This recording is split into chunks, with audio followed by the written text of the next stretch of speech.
أعوذ بالله من الشيطان الرجيم يا أيها الذين آمنوا لا تقولوا راعنا وقولوا انظرنا واسمعوا وللكافرين عذاب أليم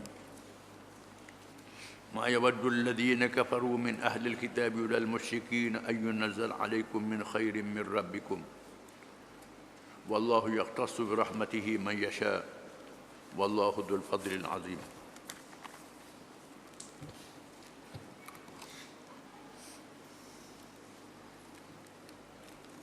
Maksudnya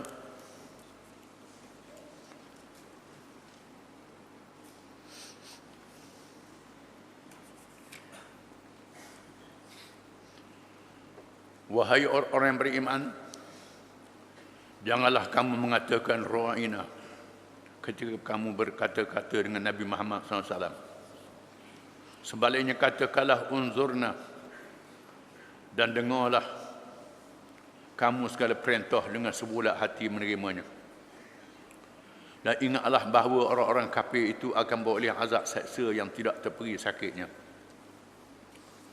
Orang-orang kafir dari ahli kitab dan juga orang-orang musyrikin tidak suka kiranya diturunkan pada kamu sedikit dari kemanjakan atau wahyi, dari kebaikan atau wahyi dari Tuhan kamu. Padahal Allah berhak menentukan rahmatnya kepada sesiapa yang dikehendakinya. Dan Allah jualah yang mempunyai limpah kurnia yang amat besar. Apa sahaja ayat keterangan yang kamu mansuhkan, batalkan, atau yang kamu tinggalkan atau tangguhkan, kami datangkan ganti yang lebih baik daripadanya dan sebanding dengannya. Tidakkah engkau mengetahui bahawasanya Allah amat berkuasa atas tiap-tiap sesuatu?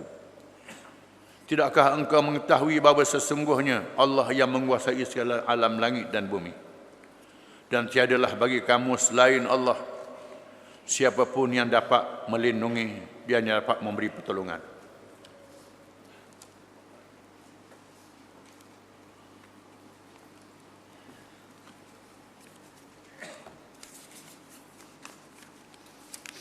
Ayat yang dibaca ini,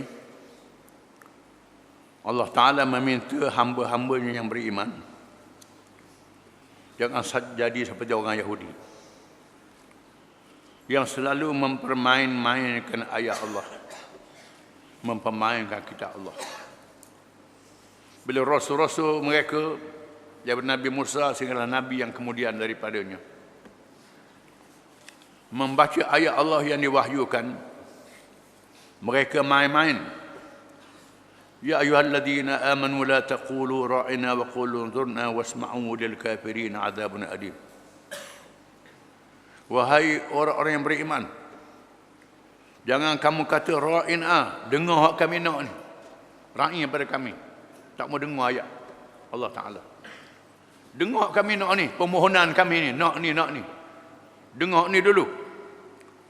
Wa qul unzurna wasma'u, dan katakanlah, lihatlah kami dan kamu dengar. Walil kafirina 'adzabun alim, bagi orang kafir azab yang sangat pedih, sangat besar, kerana mereka mempermain-mainkan kitab Allah. Mereka meletakkan kepentingan diri mereka lebih daripada kepentingan agama. Bila sebut Tuhan suruh, Tuhan perintah, Tuhan suruh kita buat ni, dengar permohonan aku dulu, aku nak minta apa ni, ni menang ni, jagalah ni. Dengar ni, aku nak balak ni, aku nak tanah ni, aku nak ni.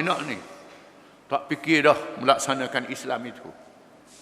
Ini semua perangai orang Yahudi yang dilaknat oleh Allah, di mana yang penting ialah melaksanakan hukum Allah dulu, perintah Allah dulu. Bukan tak boleh minta tu minta ni. Tetapi inilah perangai orang Yahudi di zaman dahulu terhadap rasul-rasul mereka. Mereka bukan nak berjuang untuk menegakkan kitab Allah, tapi berjuang untuk menegakkan diri mereka sendiri, kepentingan mereka sendiri. Kita baca tadi bagaimana sahabat Nabi radhiyallahu anhum yang bersaudarakan di antara golongan Muhajirin dan Ansar sanggup membagikan harta dia beri pada mereka yang tak berada. Tak minta dengan Nabi. Yang berada menolong yang tidak berada. Inilah negara berkebajikan, bukan negara kebajikan. Welfare state, negara kebajikan. Tunggu negara je buat kebajikan. Bukan orang buat kebajikan. Islam menggalakkan orang buat kebajikan. Kita melihat semangat orang Islam zaman dulu buat masjid, buat sendiri. Pungut derma buat masjid sendiri. Kerana apa? Nak pahala buat masjid. Dengan titik peluh dia sendiri masuk hutan. Hari ni buat masjid kena kerajaan lah. Kita duduk saja je, tak mau pahala. Tidak mau pahala, tak mau kelebihan. Tak dinafikan kewajipan kerajaan juga mesti buat kebajikan. Tak dinafikan. Tetapi bukan sahaja Islam yang memerintah, rakyat yang mendukung Islam itu sama-sama menegakkan kebajikan. Nabi bersabda kepada sahabat dia, "Bu'ithu baina yaday as-sa'ah bis-sayfi hatta ya'budallaha wahdahu la syarika lah. Wa ja'ala rizqi min tahti rumhi wa ju'ilatidh dhillatu was-sigharu 'ala man khalafa amri wa man syabaha biqaumin fahuwa minhum." Dibangkitkan aku di antara masa yang dekat dengan hari kiamat dengan pedang, kata Nabi. Allah Ta'ala bangkitkan aku dengan hari kiamat dekat dengan pedang untuk berjuang, mengajak manusia supaya menyembah Allah saja, tidak menyekutu Allah dengan sesuatu yang lain. Allah Ta'ala jadikan rezeki aku di bawah naungan mata tombak aku, kata Nabi. Rezeki aku bawah naungan mata tombak aku. Dengan perjuangan dijadikan kehinaan, kerendahan, tak ada siapa yang menyalahi perintah aku. Barang siapa yang menyerupai sesuatu kaum, dia kalangan mereka. Kalau ikut contoh Yahudi macam Yahudi, contoh Kristian macam Kristian. Kena ikut contoh Islam. Contoh untuk mematuhi perintah Allah Subhanahu wa taala. Firman Allah Taala menyambung lagi. Ma yawaddu alladhina kafaru min ahli alkitab wal musyrikin ayyunzal 'alaykum min khairin min rabbikum. Wallahu yaqtasu birahmatihi man yasha. Wallahu dzul fadlil azim. Tidaklah ingin oleh orang-orang kafir ahli kitab, Yahudi dan Kristian, begitu juga orang kafir musyrikin, bahawa Allah Ta'ala turunkan pada kamu dengan yang baik daripada Tuhan kamu. Mereka tak suka Allah Ta'ala pilih Nabi jadi Rasul. Allah Ta'ala turunkan hukum-hukum dia, peraturan dia. Memang mereka tak suka pada hukum Allah Ta'ala, tak suka pada syariat Allah Ta'ala. Mereka tak suka. Dan Allah Ta'ala menentukan rahmat pada siapa yang dikehendaki. Allah Ta'ala memberi kelebihan yang sangat besar pada siapa yang dikehendaki. Allah Ta'ala menurunkan syariat, hukum dia yang tak ada nilai, tak boleh nak dibanding nilainya dengan perkara lain. Nilai melaksanakan Islam mendapat pahala yang sangat besar di dunia dan di akhirat. Bila Islam dilaksanakan, Allah Ta'ala jadikan rezeki yang melimpah ruah. Jangan takut dengan Islam ni. Jangan takut bila itu Islam tak ada rezeki lah, matilah kita kali ni dengan sebab ikut Islam ni. Tidak, Allah Ta'ala jadikan keberkatan. Dengan ikut Islam, Allah Ta'ala jadikan keberkatan. Walaupun orang kepung dia keliling.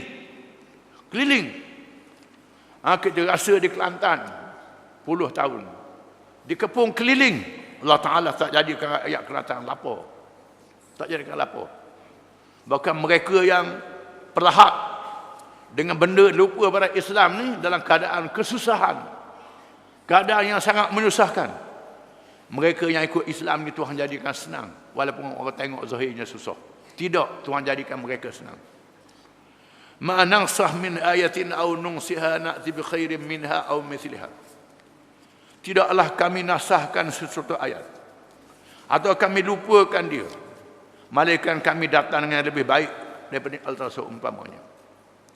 Di sana ada ayat-ayat Quran yang dinasahkan, yang dibatalkan hukumnya, diganti dengan hukum yang lain. Kerana Allah Ta'ala turunkan hukum secara berpengkat. Contohnya pada zaman awal Islam, orang Arab suka berjudi, suka minum arak. Allah Ta'ala dahulukan hal-hal yang lain. Larang judi, larang arak ni disebut kemudian. Yas'aluna 'anil khamr wal maisir qul fihima ithmun kabir wa nafi'u lin-nas wa ithmuhuma akbaru min naf'ihima. Mereka tanya wahai Muhammad tentang arak dan judi. Beritahu pada mereka arak dan judi ini dosa dan ada manfaat. Tetapi dosa dan keburukan yang lebih banyak pada manfaat. Mudarat dia banyak pada manfaat. Bukan tak ada faedah, boleh fitih juga. Minum arak, mabuk hilang, rusing. Lepas tu jadi penyakit. Mudaratnya lebih besar daripada manfaat. Itu ayat yang pertama diturunkan. Yang barulah turun ayat innamal khamru wal maisir wal ansab wal azlam. Sesungguhnya arak, judi, melihat nasib itu keji dengan amal syaitan. Dia dinasahkan. Tuhan nasahkan kemudian. Dalam perkara arak disebut yang pertama tadi, arak ni mudarat lebih besar dari manfaat. Lepas tu wala taqrabus salata wa antum suqara. Jangan kamu semayang dalam keadaan mabuk. Dengan makna belum semayang tu, lambat lagi nak semayang boleh minum arak lagi. Ini pada zaman awal Islam. Allah Ta'ala turunkan ayat diharamkan terus arak ni. Diharamkan terus. Itu dinasahkan. Ma nasah min ayatin. Kami tidak nasahkan ayat. Aw nunsiha. Ataupun kami lupakan. Ini satu bacaan. Nunsiha satu bacaan nansauha. Nansauha. Nunsiha dengan makna kami lupakan ayat. Nabi baca-baca ayat, dia wahyu ingat. Lepas tu Tuhan lupakan ayat itu. Tuhan apukan, dia dilupakan ayat itu. Ada sahabat-sahabat yang hafal Quran. Tengah-tengah hafal ada ayat itu dilupakan. Mengadu ke Nabi. Nabi kata memang Allah Ta'ala lupakan. Allah Ta'ala nak batalkan ayat itu dengan dilupakan. Berlaku begitu. Dilupa. Na'ti bi khairin minha aw mithliha. Kami datang dengan lebih baik daripadanya. Perintah yang lebih baik macam arak tadi diharamkan terus. Bila turun ayat innamal khamru wal rijsun min amali syaitan. Arak haram terus. Mereka terus mencurahkan arak dalam tempayan-tempayan mereka. Tak berani rugilah. Tidak timbul masalah. Rugilah negara ni, kena jual ni dulu, habis ni baru haram. Tidak. Terus mereka buang. Sehingga mengalir arak di jalan. Arak disimpan dicurah terus. Tak timbul masalah rugi lagi. Patuh pada Allah Ta'ala. Ini sifat mereka yang beriman di masa itu. Tak timbul takut rugi. Ini. Ada yang Tuhan turun seumpamanya. Di antara firman Allah Ta'ala yang dinasahkan bacaannya, dikekalkan hukumnya. Asy-syaikhu wasy-syaikhatu idza zanaya farjumuhum albattah. Orang tua yang berkahwin lelaki dan perempuan bila berzina, rejam mereka berdua. Hukuman rejam. Asalnya ayat rejam ni disebut dalam Quran, dinasahkan bacaannya, dikekalkan hukumnya. Dikekal hukumnya. Di antaranya ialah law kana li bani adam wadiyani min dhahabin labtaqa lahumā thalithan. Kalau sekiranya seseorang anak Adam, seorang manusia ada dua lembah yang penuh dengan emas, nasab dia mahu lembah yang ketiga. Dinasahkan bacaannya. Tetapi hukumnya terus, jangan jadi tomok. Ada ayat yang dinasahkan, hukumnya berlangsung. Alam ta'lam anna Allah ala kulli syai'in qadir. Adakah kamu tidak tahu Allah Ta'ala Maha berkuasa di atas tiap-tiap sesuatu? Allah Ta'ala yang Maha berkuasa, yang memerintah, patuhlah pada Allah Ta'ala. Ikut Allah Ta'ala yang Maha Rahmat, yang Maha Adil, yang Maha Bijaksana. Alam ta'lam anna Allah lahu mulkus samawati wal ard wa ma lakum min dunillahi min waliyyin wala nasir. Adakah kamu tidak tahu bahawa Allah yang mempunyai pemerintah segala langit dan bumi? Segala langit dan bumi di bawah perintah Allah Ta'ala, milik Allah Ta'ala. Allah Ta'ala menjadikan segala langit dan bumi, semua keadaan yang ada di atas dunia ini habuk yang halus di bawah kekuasaan Allah Ta'ala. Kamu kena percaya, jangan takut nak menerapkan Allah Ta'ala. Wa ma lakum min dunillahi min waliyyin wa nasir. Dan tidak ada bagi kamu selain Allah yang memimpin, yang memandu, yang mendampingi ke jalan yang betul dan yang menolong kamu. Allah Ta'ala yang menolong kamu. Bergantung pada Allah Ta'ala. Jangan takut, jangan bimbang untuk menegakkan Islam. Wallahu a'lam.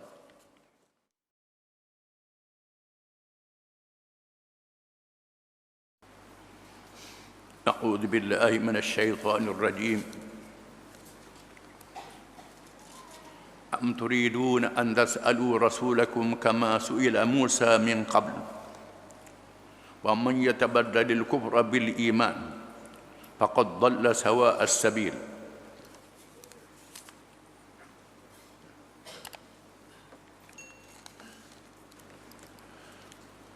Maksudnya, adakah kamu pula hendak meminta dari Rasulullah SAW, Rasul kamu, sebagaimana diminta dari Nabi Musa AS oleh kaumnya dahulu?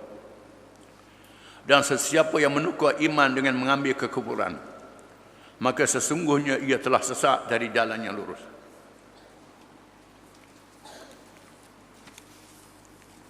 Ayat ini Allah Ta'ala melarang umat Muhammad SAW, khususnya para sahabat yang hidup di zaman Nabi SAW, supaya jangan banyak tanya.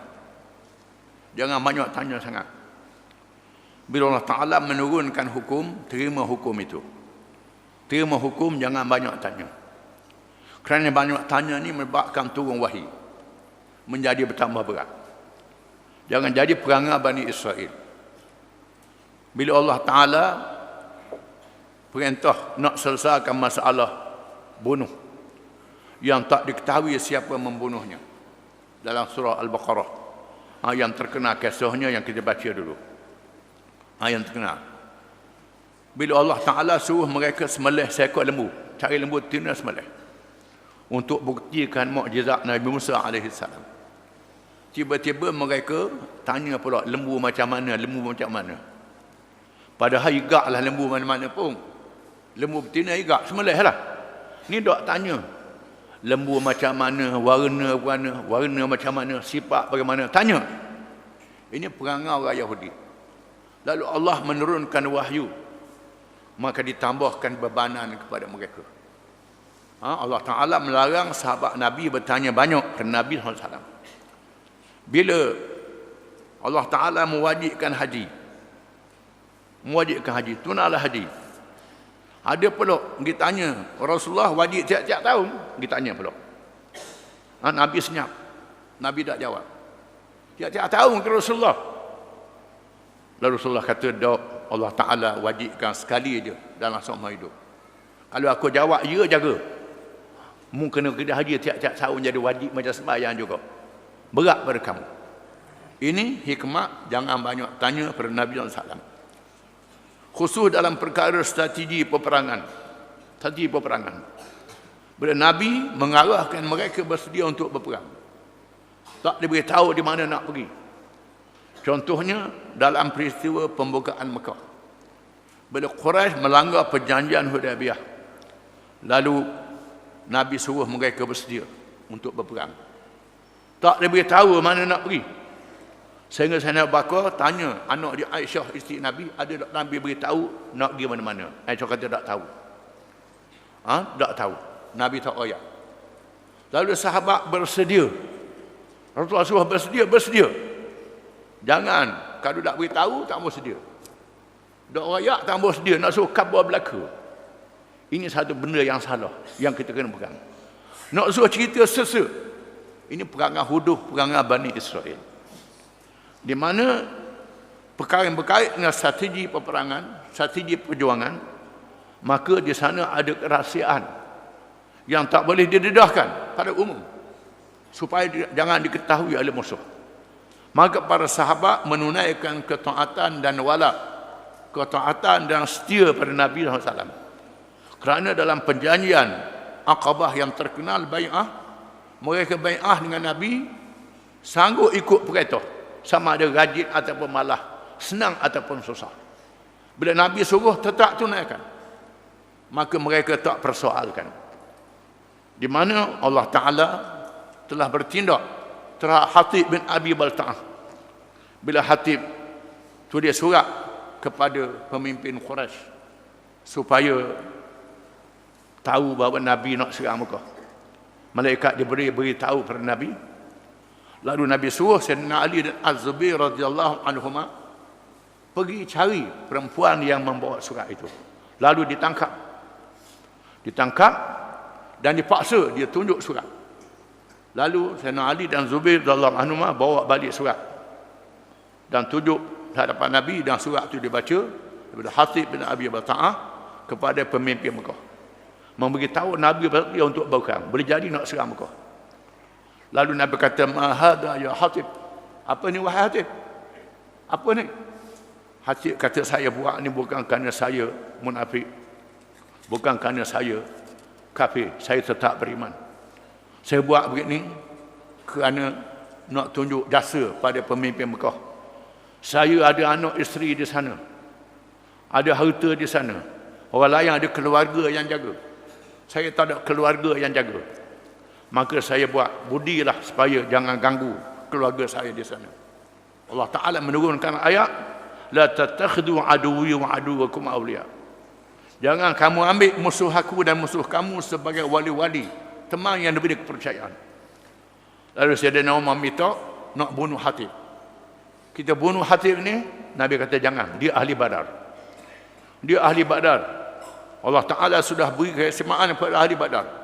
Ya ahli Badar, i'malu ma syi'tum qad ghafartu lakum.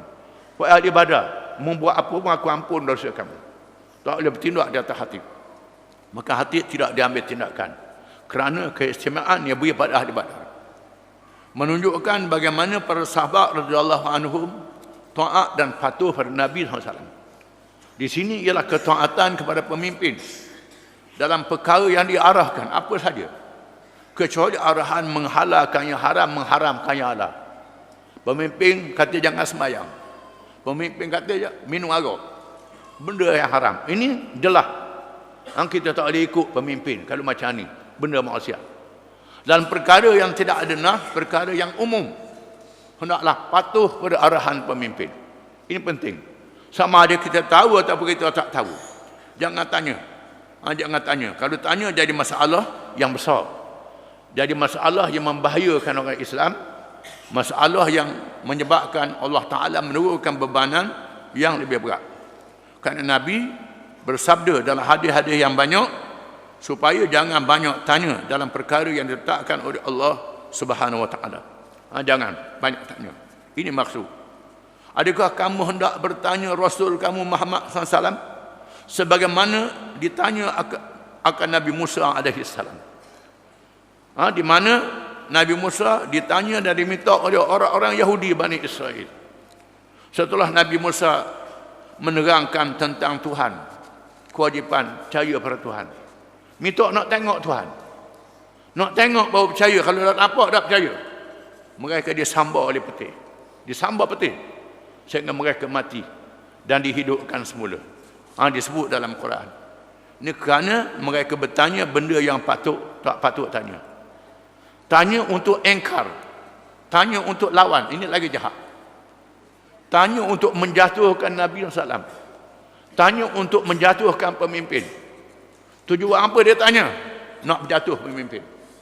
Biar dia tak boleh jawab soalan. Tak boleh jawab, menanda pemimpin itu bodoh. Aku bandar pada dia. Ini benda-benda yang mengarut, yang diajar oleh Allah Ta'ala. Jangan lakukan pada Nabi SAW, jangan lakukan kepada pemimpin dan ketua di dalam jamaah Islam. Wa may tabil iman faqad dhalla sawa as-sabil. Barang siapa yang menukarkan kufur dengan iman, sanggup menjadi kufur, menolak iman, dia tanya untuk menafikan hukum Allah Subhanahu Wa Taala. Pasal apa hukum hudud begini? Pasal apa begini? Siapa apa begini? Tanya hikmah. Boleh tak? Kalau kerak tangan kita jahit mula. Ada tanya soalan-soalan tu. Kita jahit mula, sambung balik tangan tu. Ini nak menafikan hikmah hukum hudud. Bukan nak percaya pada hudud. Sebagai contohlah.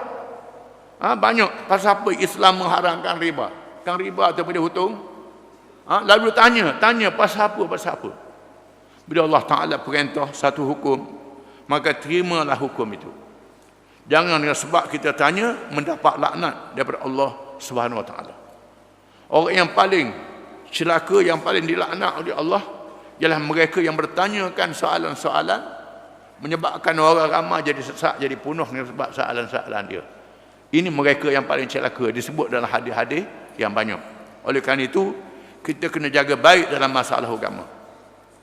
Nabi sebut dalam hadis, apa yang aku suruh kamu ikut, apa yang aku larang kamu tinggalkan, sekadar kemampuan kamu. Sesungguhnya binasa umat yang lebih dulu daripada kamu kerana banyak bertanya dalam perkara hukum keputusan Allah SWT. Bertanya tujuan untuk engkar, bukan tujuan untuk melaksanakan hukum itu. Wallahu a'lam.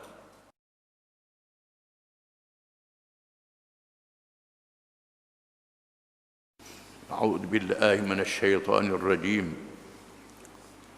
ود كثير من أهل الكتاب لو يردونكم من بعد إيمانكم كفارا حسدا من عند أنفسهم من بعد ما تبين لهم الحق فاعفوا واصفحوا حتى يأتي الله بأمره إن الله على كل شيء قدير وأقيموا الصلاة وآتوا الزكاة وما تقدموا لأنفسكم من خير تجدوه عند الله إن الله بما تعملون بصير.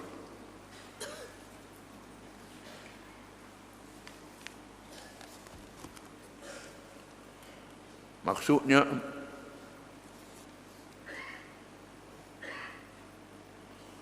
banyak di antara ahli kitab Yahudi dan Nasara, Kristian, suka kalaulah kiranya mereka dapat mengembalikan kamu kepada kafir setelah kamu beriman. Kerana dengki yang timbul dari diri mereka sendiri. Sudah nyata kepada mereka kebenaran, sesudah nyata kepada mereka kebenaran Nabi Muhammad sallallahu alaihi wasallam. Oleh itu maafkanlah dan biarkanlah oleh kamu akan mereka sehingga Allah datangkan perintahnya. Sesungguhnya Allah amat berkuasa atas tiap-tiap sesuatu.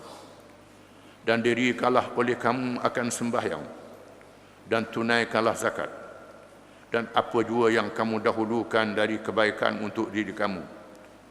Tentulah kamu akan mendapat balasan pahalanya pada sisi Allah. Sesungguhnya Allah sentiasa melihat segala yang kamu kerjakan. Sebab turun ayat ini di Madinah, apabila di Madinah itu dibenarkan orang bukan Islam, khususnya orang-orang Yahudi, dan ada juga orang Kristian. Walaupun mereka dibenarkan jadi rakyat dan negara Islam, tetapi Allah suruh orang Islam berjaga-jaga dan berwaspada. Allah menyatakan bahawa golongan ahli kitab sangat suka kalau kamu jadi murtad. Kamu keluar daripada agama kamu.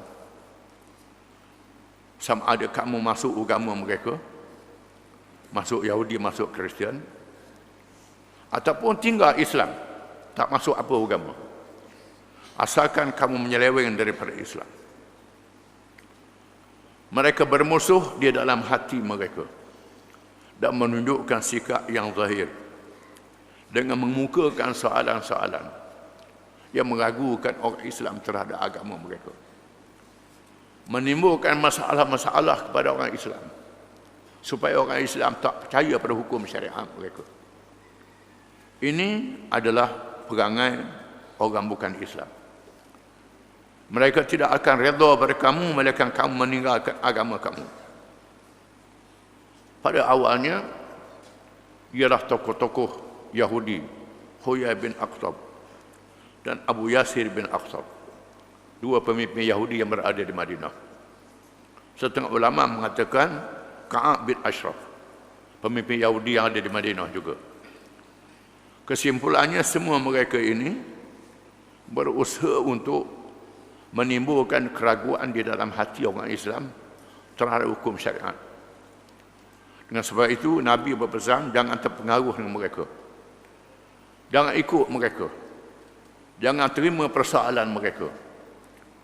Memang ada kalangan orang Islam bila terima soalan pada orang bukan Islam, lalu tanya Nabi, tanya ulama. Pertanyaan menunjukkan keraguan mereka terhadap ajaran Islam. Cukup. Walaupun mereka tak ikut agama, bila ragu pada hukum Islam bermakna hilang agama mereka, kepercayaan mereka. Kerana kita disuruh supaya tidak ragu pada Allah dan Rasul. Semua daripada Allah rahmat dan adil, baik. Semua daripada Rasul rahmat dan baik dan adil. Kita kena akur, kena terima secara Islam. Islam dengan makna menyerah diri kepada Allah Subhanahu Wa Taala. Bila ragu terhadap Allah, ragu terhadap Nabi Muhammad sallallahu alaihi wasallam, menyebabkan imannya menjadi goyang. Lepas goyang jadi punah. Ini sangat bahaya. Ini peringatan Allah SWT kepada orang yang beriman. Di mana sikap orang kafir terhadap Islam ini Allah Taala sebut kufaran hasadan min indi anfusihim min ba'di ma tabayyana lahumul haq. Kerana mereka bersikap engkar dan hasad terhadap orang Islam. Mereka engkar. Mereka tahu Muhammad SAW adalah Rasulullah. Kerana kelahiran Nabi Muhammad SAW disebut dalam kitab Taurah dan Injil. Bahkan disebut dalam kitab Wida agama Hindu. Disebut dalam kitab agama-agama yang lain. Kerana agama-agama ni ada sakit baki ajaran Rasul-Rasul di zaman dahulu. Allah beritahu pada Rasul-Rasul zaman dahulu akan zahir seorang Rasul akhir zaman sebelum berlakunya hari kiamat. Mereka baca, padri-padri, pendeta-pendeta dan sami-sami agama lain baca tentang berita ini. Mereka tahu, tetapi mereka kufur, mereka lawan. Orang Yahudi kerana marah Allah Ta'ala tak latih bangsa Yahudi menjadi Nabi akhir zaman. Kerana semangat kebangsaan yang sangat tinggi. Padahal pelantikan Nabi ini kepunyaan Allah. Allah Ta'ala nak lantik siapa dia, itu hak Allah Ta'ala. Bukan kita yang menentukan.